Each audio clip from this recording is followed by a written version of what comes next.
Mabilis ang update lang tayo dito guys kay Bloom. Ano yung naging eligibility criteria dito kung bakit merong mga nagda-drop na like for example this one, itong kay Dogs. Meron kang nakukuha dito na free dog. So discuss natin yan dito sa video natin today. Makikita na rin natin dito guys yung pinaka-presyo ni Bloom. Yung candlesticks meron na dito, nasa pre-market na rin siya guys. So discuss natin yung mga yan dito sa video natin today. Pero bago tayo dito magsimula, kung hindi nyo pa na-like itong video na ito, please like this video first.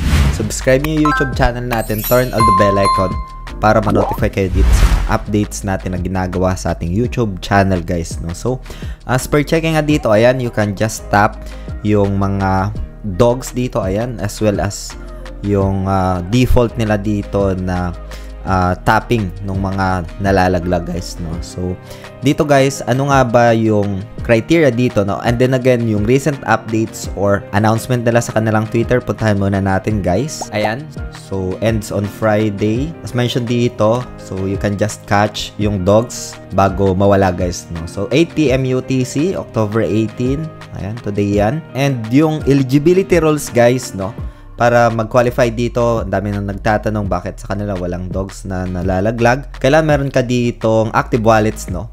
Na with at least one ongoing transactions. So, para ma-enable yung dogs, no? Pero, hopefully, meron pa silang campaign na gagawin in the next coming days or in the future, guys, no? Kasi, ito, nagpa-airdrop din to ng dogs. Aside from this recent campaign nila na nalalaglag yung mga dogs, no? So, abang-abang na lang dito. And yung pinaka-snapshot nga na ito, guys, is sa Lunes, no? October 21st, no? 8 AM UTC.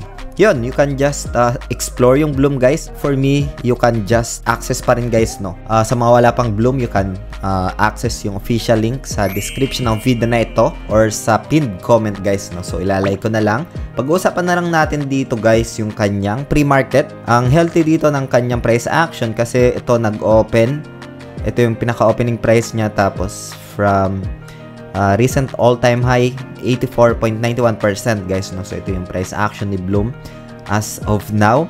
Si Bloom guys, hindi lang ito yung typical na tap to earn guys, no? Yung nagtatap. Ito is isang decentralized exchange na tinatawag sa Telegram. So like for example, yung mga dogs, Hamster Combat, yung mga meme coin guys, no? In the future, pwede mong gamitin si Bloom para i-exchange papunta sa isang, like for example, into USDT or papunta si GCash. I think meron ding P2P dyan. So, ito for me, it's one of the promising. It is not just an airdrop, but for me, it's an innovation na you can just access gamit yung Telegram. You can just swap gamit itong Bloom guys, no? So, yun yung pinaka-features nitong si Bloom. And yung kanyang utility token, as we can see, yung mga exchange tokens guys, mas na-utilize yon if magkakaroon ng demand yung market sa crypto, special bull market guys. And we'll see guys kung ano yung mga recent updates or yung mangyayari sa mga susunod na buwan. Hopefully magkaroon ng pag-list ito sa spot, magkaroon ng value yung mga Bloom points ninyo guys, no? And if you just started, pwede nyong puntahan yung earn tab. Andyan lahat, pwede nyo pa rin panoorin yung mga previous video na pwede kang makapag-earn ng Bloom points guys, no? As well as yung drop game nila pwede nyong laruin if ever man na you are not busy, or like on my end I play this nung nag-aantay ako habang nasa pila ako guys, no? So yun, pwede nyong puntahan guys itong si Bloom. And potentially, if ever man na magkaroon to ng value, malilist ito dito.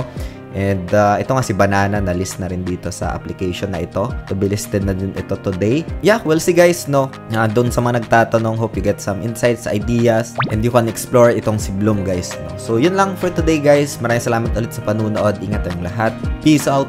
Bye for now.